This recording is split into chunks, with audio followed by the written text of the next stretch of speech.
What happens when, after one of the best real estate markets that we've had in a while, you wake up and you're like, I've lost my mojo. Where do I go from here? I get to sit down today to talk to somebody who back in 2023 called me and said those exact words and was not sure where to go or what to do. And I'm excited for him to share his story with you so that maybe when you wake up that one time and you're like, I don't know where to go and I don't know what to do, maybe you've got some answers this time.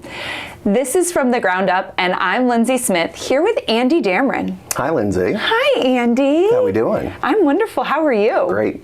How was your holiday? It was good. It was nice and relaxing. Yeah? We didn't have too much plans, things, and family time. It was nice to just kind of be in our house with our decorations and friends and family, and didn't have to travel anywhere. It was nice. How about you? And your pink tree. And the pink tree actually didn't get up.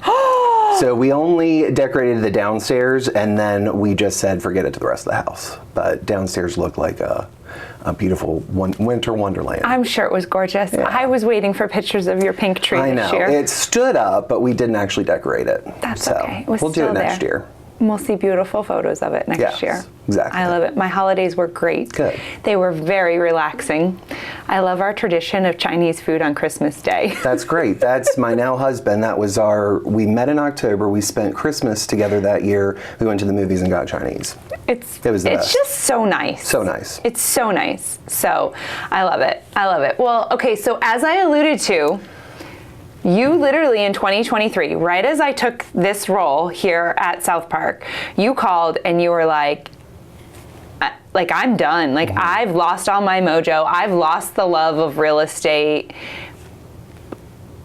But there was a before that. There was. And so where did it start? Where did your real estate world start? There was. So, real estate wasn't my first career, but I do a lot of real estate agents. My family's in the business, and it just seemed like a natural fit for me to go into it. Loved helping people, all the stuff that most realtors say, I feel like. Of course.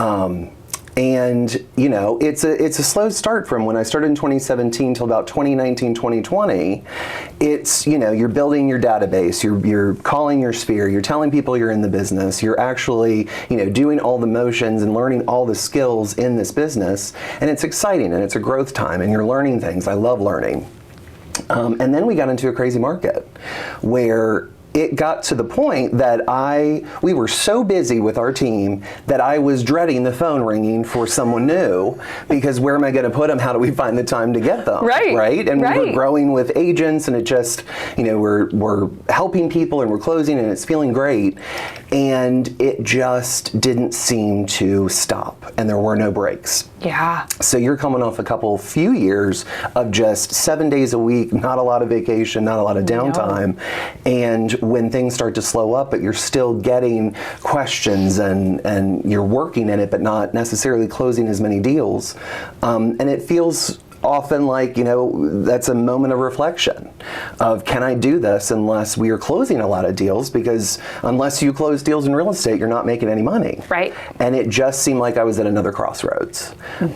We'd had some transition with KW. Yeah. And there were some changes coming up, and I was willing to listen, but I didn't know exactly what I needed. Right. I didn't know if COVID also had us not coming into the office anymore. Correct. Right. And completely changed, not just KW, but changed our environment in the professional world completely. Yeah. And do you go back? What does it look like? Where do you find that community again? And it just seemed like it was lost, and I wasn't sure where to go. I think you're right, Andy. I think so many people coming back have struggled so much with, where is my community again? Where do I fit in? Where do I, we've seen so many corporations, not just in the real estate world, go to work from home, then a hybrid. And now we're starting to see businesses call people back in. Totally. So what did that look like for you to go from really a very active office to COVID to now we're getting back there, we're coming back in, we're starting to build that community, but what did that feel like personally for you? Personally, I loved it. Okay, I hate to say this, and there are so many bad things with COVID, but if you have to shine a good light on it, that's really how my husband and I were able to know each other and learn each other very quickly. We didn't realize we would be locked down together for months and months on end. So we liked it. And then, like everybody else, you got extremely bored, missed community, missed other people. And then it was that weird transition of what do we do? What situations do people feel comfortable in? Showing was always an interesting experience, or the closing table. I remember I didn't go to closings for maybe a year. Do you remember the drive-through closing? Yes, actually, my good friend of mine, who's our closing attorney, he got such a bad sunburn from doing outdoor closings, and it was terrible. He started wearing a hat and putting on sunscreen, but it was he was beet red. He was beet red by the time he figured that it was on his arms because it was hot, and his face and his neck and his ears. But the winds that an attorney needed a hazard pay for sunburn. Exactly. So, and he's doing 8-9 closings a day outside, standing at the car window. So, it's an interesting time.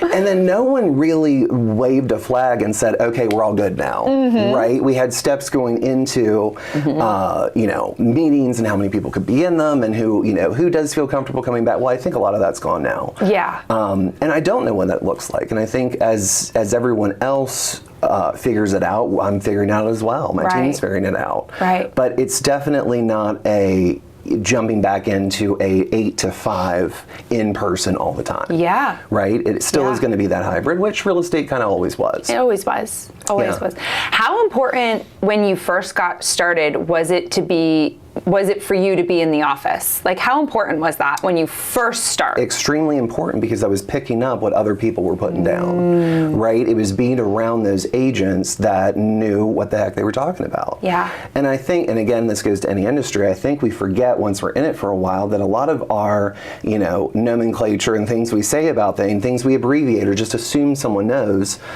You can't assume that, right? So I was picking it up. If there was a class to be had, I was in it. I just kind of lived by the KW calendar and would pop in, pop out, right? Right. And now I'm, of course, more selective with it, but I think it does do a disservice to other agents to not have that ability to hear from others. So in a way, I feel a little guilt with that. But anytime I do any big event with the team, we were just at ALC retreat last week, and I gained so much from it just from being around other agents, right, that do an amazing job and learning from them. That was a really cool environment to be in, because that was everybody who is basically going to be our rookie of the year. Right. From up to like you and Jim Fagan, who Jim's been in the business longer than I even realized. Me too.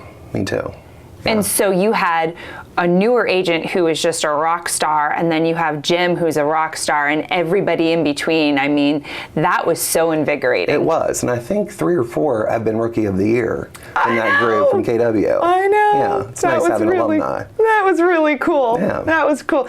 Both Rookie of the Year for Keller Williams and some Rookie of the Years for Canopy. It's great.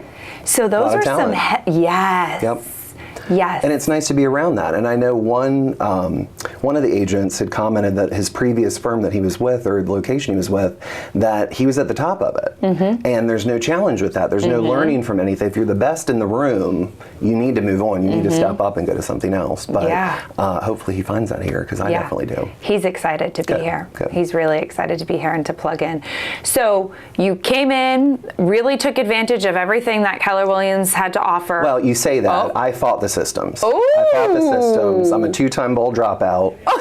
I definitely, I know, but it's gonna, right? It's gonna be, if I do bowl for the 3rd time, maybe it's not gonna be 3rd time dropout, but I fought it. I really did. And because I came from such a different background, CRM really didn't mean anything to me. Yeah. And I really just fought the systems, and then realized that doing it my way may not be the best way. So it took a while, but once I leaned into it, then yes. All right. So what was the first thing you leaned into then that you fought? Yeah, your database. It seems funny looking back now, where you have so few to start with, right? Yeah. And it really is your personal connections. Get them Correct. out of your cell phone.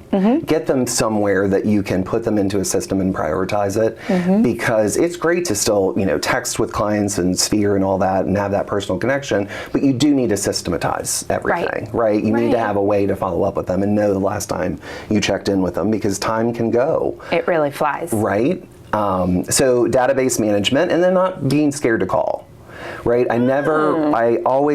I don't want to bother anyone else. Right. And that is hard for me to do, is just pick up the phone. What I've come to realize over time, people do want to hear from you. Yeah. Just checking in. I like that when people are just checking in. Yes. But why not do that to other people? Right. But those two things I fought for a while. And now our databases, when we meet someone, everything goes in, all the information.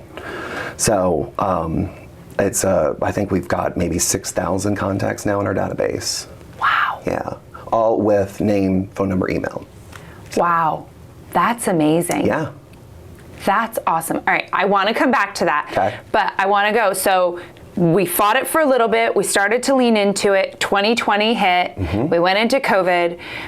We came out of it. First, we were non-essential, and then all of a sudden, not only were we essential, but we were one of the most essential. Besides, like healthcare providers, you're right. Everybody needed to buy and sell a home. Everybody.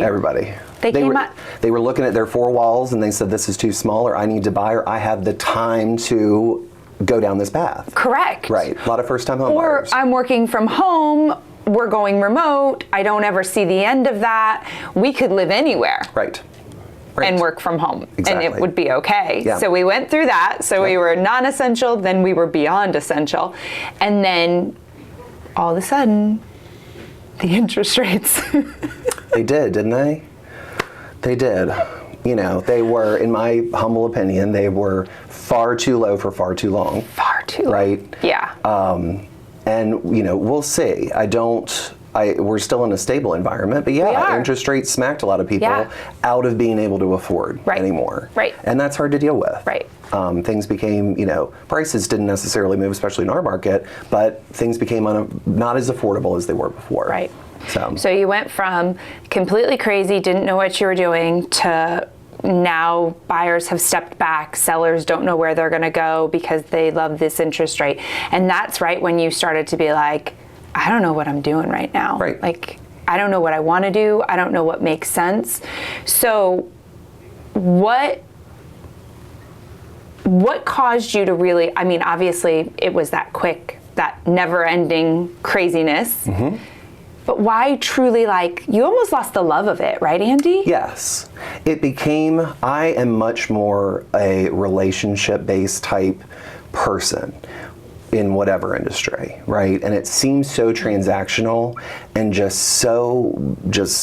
I don't know, it turned to an unenjoyable experience. Yeah. Right? And the things that people are looking to buy or sell were, I remember one, it was a $100,000 lot that I sold, and there were 9 heirs involved, heavily involved.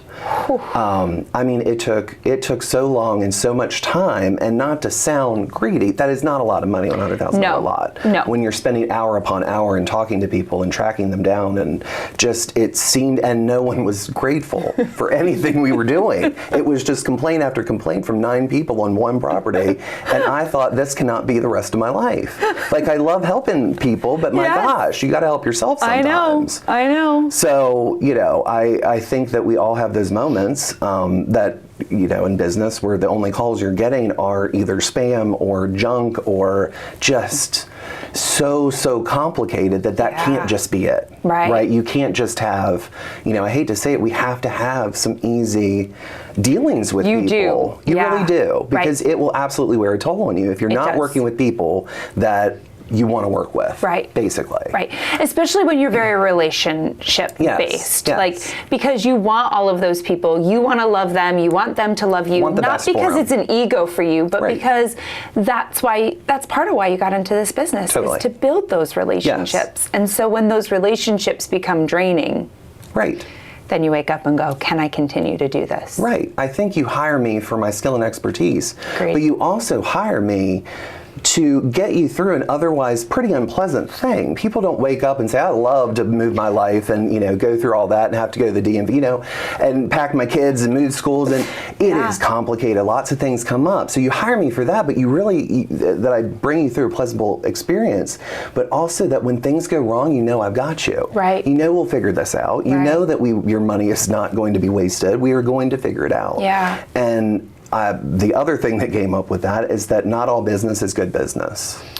Oh, interesting. Right? Not all business that I've gotten to a point where I can choose who I would like to work with. Yeah. And not just who is picking up the phone calling saying I've got 1, 2, 3 to sell. Right. And are awful.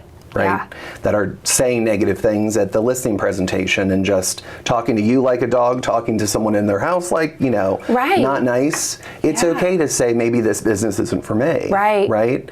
And that takes a while though, Andy. That takes a very long time because you don't have the business at first. Right. You don't know when the next one's going to come. I will say you get there. You do. Hopefully. Yeah. If you make it. That's the goal. Right? Yeah. You get there that you get to choose who. Yeah. And the people that had a great experience can refer you. I love a referral. Me too. Well, it's not a cold from the internet. Real estate agents are slimy. Yeah. They already know they had a good experience with their friend, their mom, their whoever. Yeah. And those are the best ones. I know. Because they think of their friend so highly. And I thought of their friend so highly. Right. That it's going to be a good transaction. Those are the best ones. Funny story, not to get off topic. No, give it to me. What you got? One of the best compliments is when a past client or friend or sphere, whatever, will say, so-and-so is selling next door. Mm-hmm. But I did not give them your name, Andy. They are awful. They're awful. You would not want to, I wouldn't want to give you their name because I wouldn't want it to come back when, and at first before I would say, my gosh, any of the business I can work with anyone. Yeah. No, now I'm like, I appreciate that so much. Yeah, isn't that funny? You wasted us both a lot. They love you that much. So they wouldn't want the grumpy neighbor that's moving to listen. And even more importantly though, Andy, not only do they love you enough to be like, that's not somebody you need to work with, but they call to be like, listen, I know that's my neighbor and I loved you this much. Right. And I want you to know that it's coming, and I intentionally. Yes. Because I love you that much, didn't want you to have to, because listen, when we deal with the public all day, every day, sometimes it's hard. Well, and usually they're the ones to know how awful they are, right? Because they're the ones dealing with the neighbor or the friend that, right? So they have an inside look instead of us going on a listing presentation for an hour and then we're married to a really troublesome sale for a long time. And all of that to say, be kind to realtors. Yes, be kind to each other. Just kindness is the key. We love to help you through things. Totally. And we've got skill sets and connections. We love to help you, but be kind to us. Yes, we're human too. So, 2023, you're like, help me find my love. What helped you find your love back in doing this job? Because you're still here. It's 2025. I am. I will say you and the office no, very much so. And I know you weren't setting me up for this, but you were bringing back culture in a large office. I mean, I tell this to people all the time. We're the #1 brokerage in Charlotte, right? Mm-hmm. In terms, we did what? Year before 1.2 or 1.3? 1.2 billion, yeah. And that's insane. I know. So I'm already here at the best. It's not me looking for a different firm, even though, and I tell you this, every year I look. Yeah. And just make sure where I am, where I'm happy, but I can't imagine leaving. Yeah.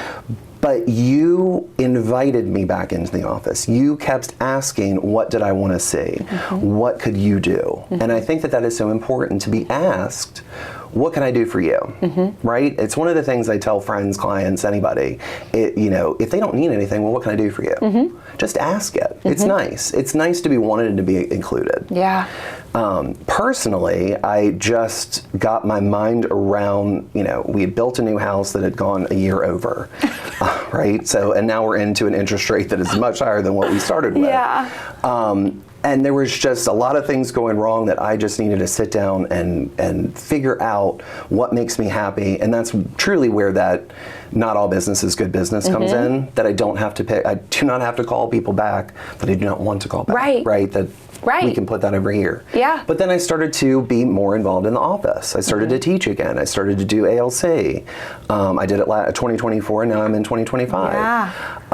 But also the business really did start to pick up because I had kept in touch with all my clients. Yep. Business started to come back. So when people outlasted interest rates, I started seeing a lot of higher price points in cash at first. Yes. And I'm still seeing a lot of cash, or, you know, it might be a 1.1 price point, $500,000 loan, the rest is cash. Right? They're putting over 50% down. Yeah. So the interest rate isn't as important to them. But we are seeing, you know, people still have to buy, sell, and move. I know. Right. We forget that. Right. I mean, life changes, things happen. Yeah. So it's a lot of those, you know, figuring out financially how to move them and what makes sense for them. But, you know, business came back like it normally does, and I'm very happy again. Right. I'm both, you know, professionally and personally in a really good place. Right. They're meeting each other. They are. Yeah. They're aligning. They're aligning. Your It takes a personal and long professional time. goals are aligning. Yep. You're traveling more again. Yes. Now, So that's gotta well, be good. it is good. We love our house so much that we, you know, those 10-day vacations don't look so great anymore. By day like 7, we're ready to come home. Yeah, 10 sometimes is too much. Well, we went to Alaska, and unfortunately our flights kept getting canceled, so we were there an extra almost 2.5 days, which was nice, but we just wanted to get home. You're like, I'm ready. I need to see my animals, my house. Yeah, I'm ready to be home. Yeah, but I'm ready to be home. I'm flexible now to do travel when I'd like to. And you've got a team. You've reorged that. I did reorg that. You know, I decided that having a large team at this point may not fit what I really want as far as management. Yeah. But you know, I have an agent with me who's been with me since 2021. She knows nothing else but the Dameron Group. Yep. And she's fabulous. I have my assistant who's been with me since 2021, and she does an amazing job, even though she's virtual. Right. But she is my right hand with everything. I could text her a note now, and it'll be done by the time I need to get to a computer. Yeah. So it's nice. I think realigning was right for you. Totally. I think it was hard because you still do have those friendships. Oh, totally. I'm still friends with every agent that was on the team. Yeah. That was never what it was about. Right. Yeah, I've yet to really get rid of anybody. No, I know. But it's just a meeting of the minds of maybe this isn't the right, you need to do an individual, you need to do your own team, you know, and let people grow into their own spaces. How did that feel for you?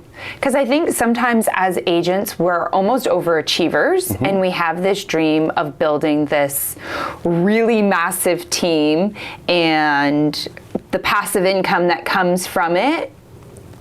So how does it feel when you're like, this is where we're at right now? I mean, I think it was a great realization that I didn't, and they're lovely people and they're wonderful agents, or I would not have them on my team. They wouldn't have lasted for a week if they weren't good people and good agents. Agreed. But, I mean, for lack of a better term, real estate's a wild business. Right? Yes, and we deal with a lot of personalities that are not on a corporate level of sometimes professionalism, sometimes just being in contact with your emotions. I mean, the things that realtors can say and do to each other, not that my team's doing this, but that they're experiencing too, right? Yes. Those crazy agents that maybe have done one deal or that have done lots of deals and just, they'll call you 8 times in a row over nothing. Yes. And just, I mean, they're awful, right? Yes. Well, then I'm dealing with that sixfold because I'm helping them manage all the crazy people they're talking to. Right. And it just seems like here I am just being the problem solver, put the fires out. And, you know, I think my splits have always been incredibly fair, especially compared to other teams. Agreed. When taking all the money. Yeah. And that just, why do I need to do all the business? Right. Why do I need to compete to get, you know, 3 times the amount of closings that we have now when I'm doing it myself, or working with just an agent and then referring other business seems just like a better life for me to be able to manage, you know, and enjoy. I love seeing all the alignment that came to you in the last 2 years. Yeah. Just the peace that has brought, and just realizing that when we come in with one idea in our mind, and then sometimes we change it. Totally.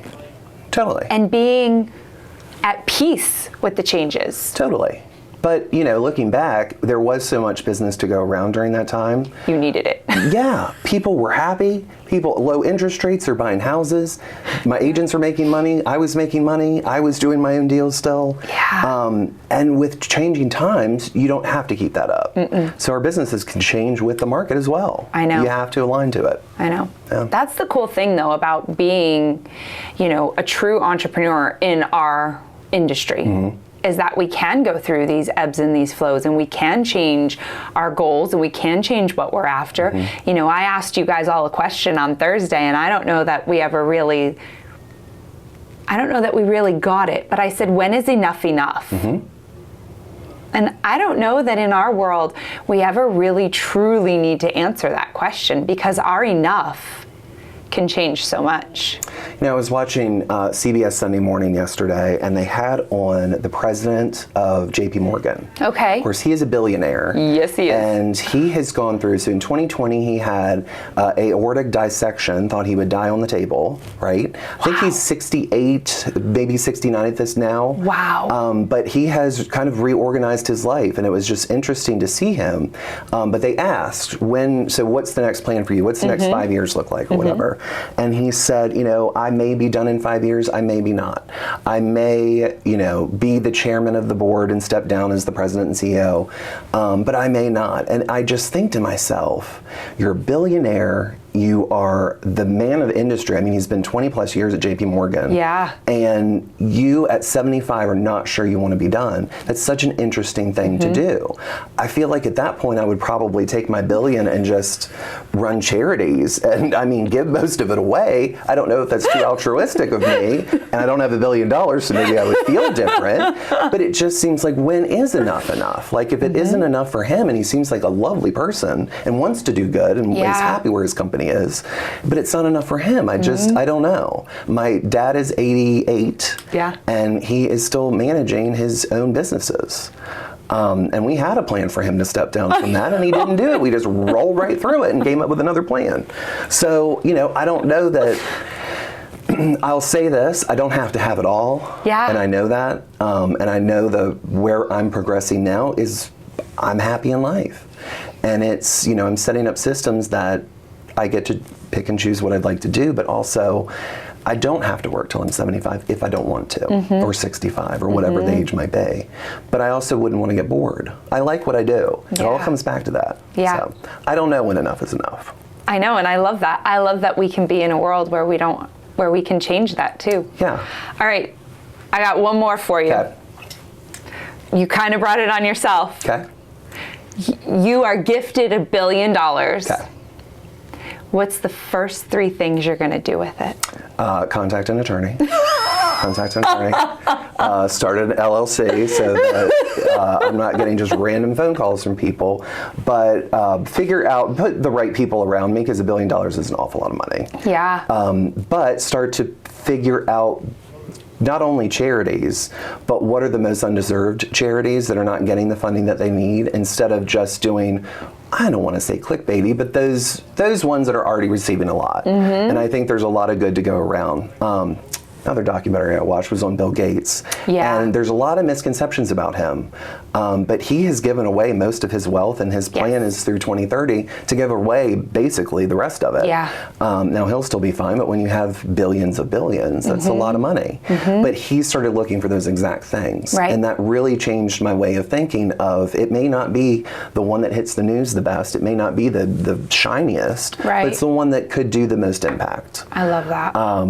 You know, as far as spending, I don't know. Bigger house, maybe. Make sure my family, all their houses are where they want to be. Set up some trust for my, you know, nieces, nephews, and all that. But nothing extravagant. I don't have a grand plan besides that.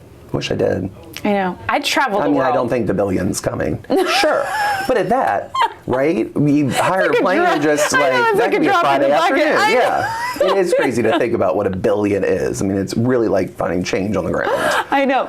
A MAPS coach asked me that question last year. He said, if $1 billion fell in your lap, what would you do with it?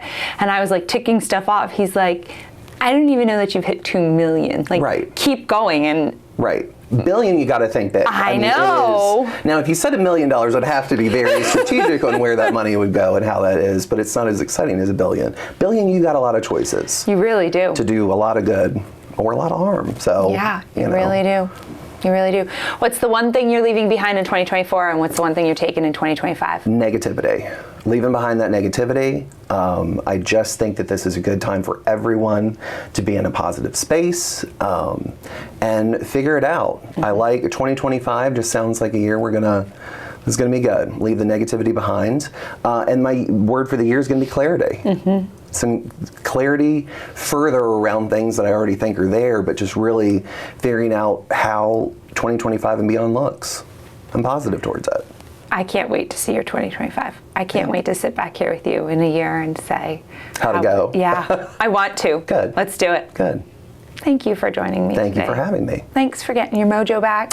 Thank you for helping me get my mojo back. Anytime. I'm grateful for you, and I'm excited to see what 2025 has for you. Thank you. Me too.